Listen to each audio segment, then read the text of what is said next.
Hi friends, big boss season 8 second week ఎలిమినేషన్లో వచ్చేసి big boss అయితే ఆడియన్స్కు భారీ షాక్ ఇచ్చాడని అయితే మనమైతే చెప్పుకోవచ్చు. ఎందుకంటే ఈ వీక్ వచ్చేసి అందరూ కిరాక్ సీత అయితే ఎలిమినేట్ అవుతుందని అయితే అందరూ అంచనా వేశారు. కానీ అందరి అంచనాలను తలకిందులు చేసి బిగ్ బాస్ వచ్చేసి హౌస్లో ఉన్న కంటెస్టెంట్లలో 4-5 మంది అయితే చాలా స్ట్రాంగ్గా ఉన్నారు. మరి ఆ స్ట్రాంగ్ కంటెస్టెంట్లో ఒకరినైతే బిగ్ బాస్ అయితే ఈ వీక్ అయితే ఈ హౌస్ నుంచి పంపించేశారు. ఈ వీక్ ఎలిమినేట్ అయిందైతే మనకైతే శేఖర్ భాషను అయితే తెలుస్తుంది. మరి ఎందుకు శేఖర్ భాషను ఎందుకు ఎలిమినేట్ చేశారో మనం ఒకసారి చూసుకుంటే, నాగార్జున గారు అయితే ప్రతిసారి చెప్తూ ఉంటారు ఆడియన్స్ ఓటును బట్టే ఎలిమినేషన్లు అయితే ఉంటాయని. ఇదైతే 100% రాంగ్ అయితే మనకు అర్థమవుతుంది. ఎందుకంటే ఆడియన్స్ ఓట్లు వచ్చేసి కిరాక్ సీత్ అయితే చాలా లీస్ట్లో అయితే ఉన్నట్టు మనకు తెలుస్తుంది. ఆమె అయితే మన గేమ్ అయితే కొంచెం బాగానే ఆడింది. ఒకవేళ ఓట్లు అయితే పడిండొచ్చు, కానీ శేఖర్ భాషను డామినేట్ చేసేంత స్థాయిలో అయితే ఆమెకి అయితే ఓట్లు అయితే రాలేదని అయితే చెప్పుకోవచ్చు. ఇక పర్ఫార్మెన్స్ పరంగా చూసుకున్న ఆదిత్య ఓం, పృథ్వీల కంటే శేఖర్ భాష అయితే చాలా ముందైతే ఉన్నాడు. ఆయన యొక్క కామెడీ టైమింగ్ కానీ, ఆయన యొక్క జోక్స్ పంచులు కానీ ఆడియన్స్ అయితే చాలా బాగానే ఎంటర్టైన్ అయితే చేస్తూ ఉన్నాయి. మరి ఎందుకు బిగ్ బాస్ వచ్చేసి ఈ నిర్ణయం తీసుకున్నాడో అయితే మనకైతే తెలియదు.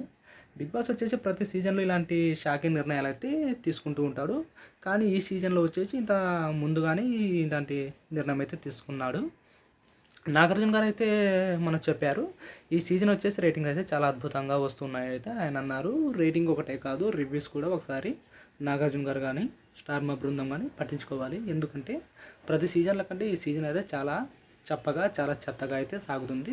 మరి ఇలాంటి సీజన్లో కూడా ఇలాంటి షాక్ నిర్ణయాలు తీసుకుంటే రేటింగ్స్ అయితే దెబ్బతినే అవకాశం అయితే ఉన్నాయి. మరి బిగ్ బాస్ వచ్చేసి శేఖర్ భాషను ఎలిమినేట్ చేయడానికి ఇంకేమైనా కారణాలు ఉన్నాయో మనం ఆలోచిస్తే, హౌస్లోకి రాకముందే శేఖర్ భాషపై అయితే కొన్ని రాస్తారు లావణ్య వివాదంలో అయితే కొన్ని కేసులు అయితే ఆయనపై అయితే నమోదయ్యాయి. మరి ఆ కేసుల యొక్క నోటీసులు ఏమైనా స్టార్ మా బృందానికి వచ్చాయి. అవి తీసుకొని ఎందుకు కాంట్రవర్సీ చేయాలనే ఉద్దేశంతో ఆయన ఎలిమినేట్ చేశారు ఏమో మనకైతే తెలియదు.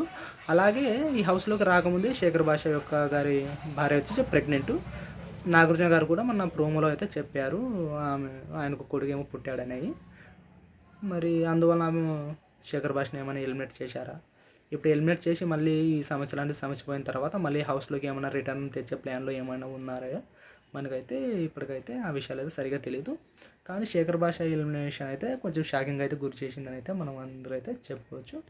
మరి మీరేమనుకుంటున్నారో ఈ విషయంలో కామెంట్ అయితే చేయండి.